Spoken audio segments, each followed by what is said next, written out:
धनु राशी 8 ते 14 डिसेंबर 2025 साप्ताहिक राशीफल। धनु राशी वैदिक ज्योतिष शास्त्रानुसार डिसेंबरचा दुसरा आठवडा लवकरच सुरू होणार आहे। हा आठवडा फार महत्त्वाचा असणार आहे, कारण या आठवड्यात दरम्यान अनेक छोटे मोठे ग्रह देखील नक्षत्र तसेच राशी परिवर्तन करणार आहेत। त्यामुळे डिसेंबर महिन्याचा नवीन आठवडा तुमच्यासाठी कसा असेल, तुमचा व्यवसाय, करिअर, आरोग्य आणि प्रेमजीवन या काळात कसे असणार आहे, चला जाणून घेऊया। धनु राशी या काळात प्रेमाच्या बाबतीत बोलायचे झाले तर प्रेमसंबंध मजबूत होतील। जर तुम्ही लग्नाचा विचार करत असाल तर या आठवड्यात तुमचे कुटुंब त्यांची संमती देऊ शकतात। वैवाहिक जीवन आनंदी राहील। करिअरच्या बाबतीत हा आठवडा करिअर आणि व्यवसायासाठी अत्यंत शुभ राहील। नोकरी करणाऱ्या व्यक्तींना त्यांच्या वरिष्ठांकडून पूर्ण सहकार्य मिळेल। बेरोजगार व्यक्तींना त्यांच्या इच्छेनुसार नोकरी मिळण्याची शक्यता आहे। आर्थिक स्थितीच्या बाबतीत बोलायचे झाल्यास आठवड्याच्या उत्तरार्धात पैसे येण्याचे संकेत आहेत। कोर्टाशी संबंधित प्रकरणांमध्ये विजय मिळण्याची शक्यता आहे। नवीन आठवड्यात आरोग्य सामान्य राहील। मानसिक शांती आणि ऊर्जा राहील, परंतु अतिरेकी मजा आणि निष्काळजीपणा टाळावा। धनु राशी बुध राशीत पुन्हा प्रवेश करणे हे या आठवड्यात तुमच्यासाठी एक महत्त्वाचे संक्रमण आहे। पुढील काही आठवड्यांसाठी तुम्ही नोव्हेंबरच्या मध्यात बुध राशीत वृश्चिक राशीत प्रवेश केल्यावर थांबलेल्या प्रकल्पाकडे किंवा विषयावर परत जात आहात। नवीन रणनीती लागू करा आणि आता तुम्हाला नवीन समज मिळाल्यानंतर तुमच्यासाठी काय काम करत आहे ते पहा।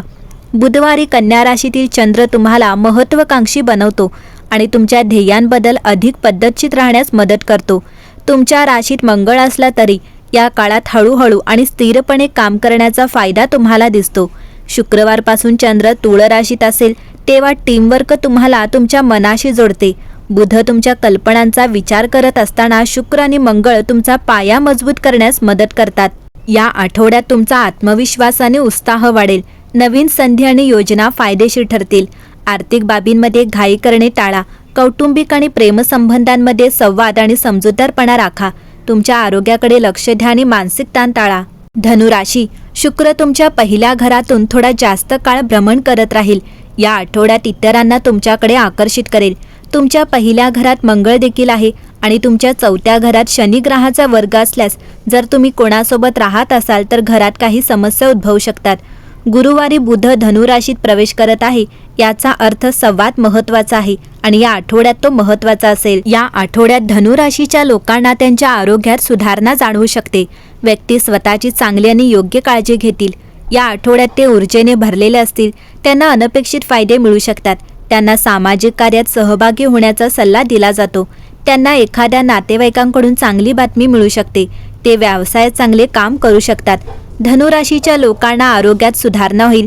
ते स्वतःची चांगली आणि योग्य काळजी घेतील। त्यांना असलेल्या डोळ्यांच्या कोणत्याही समस्या या आठवड्यात दूर होण्याची शक्यता आहे। या आठवड्यात ते ऊर्जेने परिपूर्ण असतील। या आठवड्यात लोकांना अनपेक्षित नफा होऊ शकतो। त्यांना असे फायदे मिळू शकतात जे त्यांना पूर्वी अपेक्षित नव्हते। या नफ्यातील एक छोटासा भाग सामाजिक कार्यासाठी समर्पित करावा असा सल्ला दिला जातो। या आठवड्यात कुटुंबाचे लक्ष एखाद्या नातेवाईकाच्या घरी होणाऱ्या शुभ कार्यक्रमावर असेल। त्यांना एखाद्या नातेवाईकांकडून काही चांगली बातमी देखील मिळू शकते, ज्यामुळे कुटुंबात आनंद येईल। या आठवड्यात व्यावसायिकांना चांगली बातमी मिळू शकते। हा आठवडा खूप चांगला जाणार आहे। ज्यांचे करिअर चांगले आहे त्यांना नशीब साथ देईल। धनु राशीच्या विद्यार्थ्यांनी काही अडचणींना तोंड द्यावे लागू शकते, तरीही त्याने अभ्यासावर लक्ष केंद्रित करावे। एकाग्रता सुधारण्यासाठी त्याने योगाभ्यास करावा। जर परिस्थिती प्रतिकूल असेल तर त्याने शांत राहावे। धनु राशीच्या लोकांना या आठवड्यात काही उपाय करावे लागतील। त्याने गुरुवारी गरिबांना जेवण द्यावे। यामुळे जीवनातील अडचणी कमी होतील आणि नशीब त्यांना साथ देईल। धनु राशीतील यशस्वी होण्याचे आणखी चांगले मार्ग आहेत। शुक्रवारी 12 डिसेंबर रोजी कन्या राशीचा चंद्र वृषभ राशीतील युरेनसला प्रतिगामी करेल, ज्यामुळे व्यावसायिक परिवर्तनाचा काळ सुरू होईल। कन्या राशी तुमच्या कारकिर्दीवर राज्य करते, तर युरेनस तुम्ही तुमचे जीवन कसे जगता याचे प्रतिनिधित्व करते, ज्यामध्ये तुम्ही करत असलेले काम देखील समाविष्ट आहे। वृषभ राशीतील युरेनसची ऊर्जा तुम्ही ज्या दीर्घकालीन बदलांसाठी काम करत आहात त्याचे प्रतिनिधित्व करते। तुमच्या आर्थिक गरजा पूर्ण झाल्या आहेत असे तुम्हाला वाटावे असे तुम्हाला वाटते, पण तुमच्यासाठी सर्वात महत्त्वाचे काय आहे ते शोधण्यासाठीही तुमच्याकडे वेळ आहे।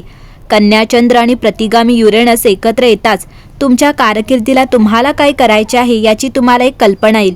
याचा अर्थ दूरस्थपणे काम करणे किंवा स्वतःचा व्यवसाय सुरू करण्याचा प्रयत्न करणे असा असू शकतो.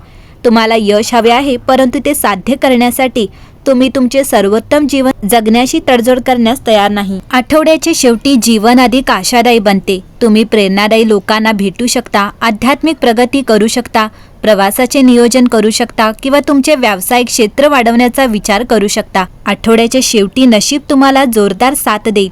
आठवड्याच्या सुरुवातीला लग्न किंवा नातेसंबंधांमध्ये संयम आवश्यक आहे. आठवड्याच्या मध्यात प्रेमसंबंध पुन्हा जिवंत होतात. प्रेमींना उबदारपणा, आनंद आणि प्रेमळ पुनर्संचयित होण्याची भावना येते. जोडपे भावनिक विश्वास मजबूत करतात आणि शांत क्षणांचा आनंद घेतात. आठवड्याच्या शेवटी भावनिक केमिस्ट्री अधिक खोलवर जाते, परंतु तीव्र प्रतिक्रिया देणे टाळा. सौम्य संवाद प्रेमाला सुसंवादी ठेवतो. शिक्षण आणि करिअरच्या बाबतीत बोलायचे झाले तर आठवड्याची सुरुवात मध्यम ऊर्जेने होते, परंतु लवकरच शक्तिशाली यशाकडे जाते. शैक्षणिक एकाग्रता वाढते, विशेषतः आठवड्याच्या मध्यात. व्यावसायिकदृष्ट्या समर्पण आणि चिकाटीमुळे अनुकूल परिणाम मिळतात. तुम्हाला वरिष्ठांकडून पाठिंबा, कामगिरीची ओळख किंवा वाढीसाठी नवीन संधी मिळू शकतात. प्रवास, नेटवर्किंग किंवा नवीन कामाच्या संघटनांद्वारे आठवडा पुढील प्रगती घेऊन येतो. या आठवड्याच्या मध्यात आर्थिक प्रवाह मजबूत होईल. कमाई, कौटुंबिक आधार किंवा उत्पन्नाचा अतिरिक्त स्रोतांमधून यश मिळेल. आठवड्याच्या शेवटी आर्थिक आत्मविश्वास हळूहळू वाढत जातो. गुंतवणुकीसाठी सावधगिरी बाळगणे आवश्यक आहे, परंतु दीर्घकालीन उद्दिष्टांना पाठिंबा मिळते. या आठवड्यात आरोग्य बहुतेकदा चांगले राहील. फक्त तणावामुळे होणारी किरकोळ अस्वस्थता वगळता. भावनिक संवेदनशीलता आठवड्याच्या सुरुवातीला झोप किंवा भूक बिघडू शकते. आठवड्याच्या मध्यात चैतन्य वाढते.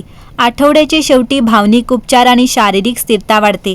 हा आठवडा संयम शिकवतो, महत्त्वाकांक्षा मजबूत करतो आणि जेव्हा तुम्ही सौम्यपणे प्रतिसाद देता आणि शहाणपणाने नियोजन करता तेव्हा उल्लेखनीय प्रगती आणतो.